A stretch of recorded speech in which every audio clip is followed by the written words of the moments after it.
You ever wonder why some people, no matter what their income is, just seem to build wealth like it's second nature, while other people, maybe even really smart people, just always seem to struggle? Well, the answer might not be in their wallet, but somewhere a lot closer to home. I mean, what if all those spreadsheets, all the budgeting apps, all that advice, what if it's completely missing the point? We're going to explore this idea that for most of us, our financial success or failure is actually decided by something we almost never talk about. And this quote right here, this is our launch pad. The author, Morgan Housel, he basically argues that handling money well is a soft skill. It's not about being a math genius or having some fancy degree. It's all about psychology. It's about how you behave. See, we all have one of these, an invisible script that's kind of running our financial lives in the background.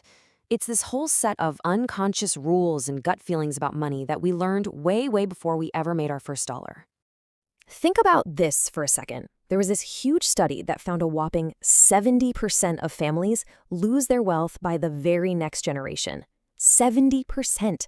So what's going on? Is it bad investments? Terrible tax strategies? Nope, not even close.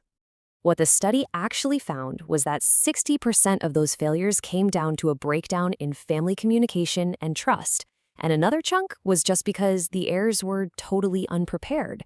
It points to this really powerful truth. Our relationship with money is, at its core, emotional. So, okay, that begs a pretty big question.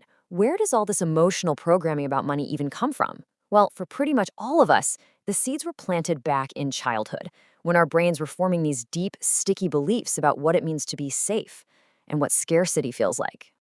And look, this isn't just about feeling stressed over a bill. Financial trauma is something much deeper.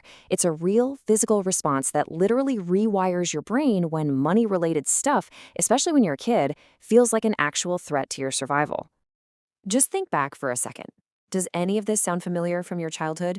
Maybe the power getting shut off, or hearing your parents have those tense, whispered arguments about bills. These aren't just bad memories.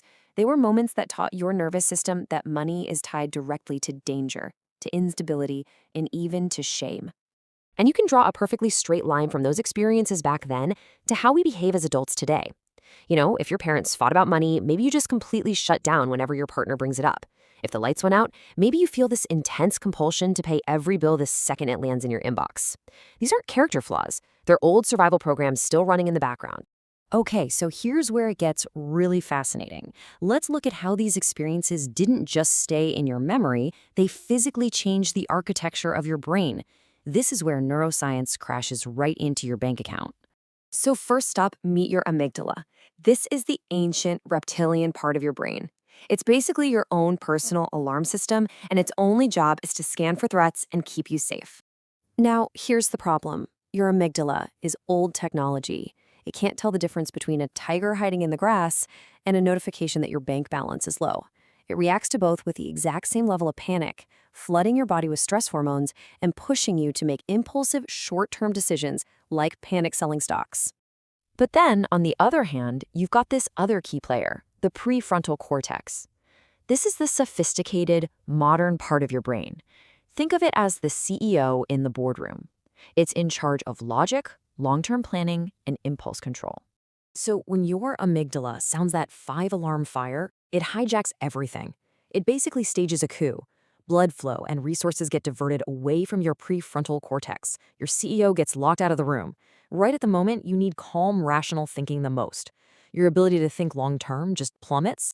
And get this isn't just a feeling, it's measurable. Research has actually shown that the mental load of just worrying about money can reduce your available brain power by the equivalent of 13 IQ points. You are literally less smart when you're stressed about finances. But here's the really good news. Just understanding how our brain reacts is the first massive step toward changing it. This is all about making a conscious shift from a mindset of scarcity, which is always driven by fear, to one of abundance, which is driven by purpose and intention. A scarcity mindset is always on the defensive. It's focused on protecting what you have, hoarding resources, and just trying not to lose. An abundance mindset, on the other hand, is proactive. It's about playing offense. It sees money not as the end goal itself, but as a powerful tool you can use to create more freedom, more opportunity, and more impact. And that shift, well, it changes the entire game. The conversation in your head moves from how much can I pile up to what is the purpose of this wealth? How can it help me build a life of meaning? It becomes about crafting a legacy, not just growing a balance sheet. Okay, so how do we actually make this transition? I mean, for real. Well, it's not about gritting your teeth and having more willpower. It's about practice. It's about working with our own biology, not fighting against it.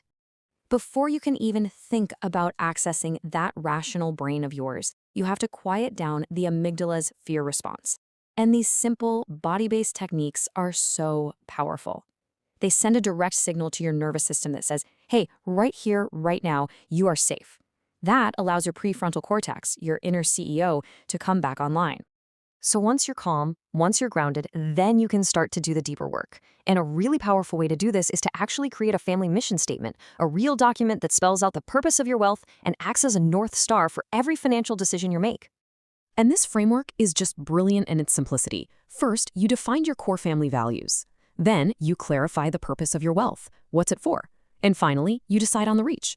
Is this for one generation, or is it meant to last for many? This creates an incredible clarity that aligns your actions with what you say truly matters. Because ultimately, building wealth isn't just about the numbers in an account. It's about the life you build, the values you live by, and the legacy you leave behind. So the question I want to leave you with is this: what story do you want your money to tell?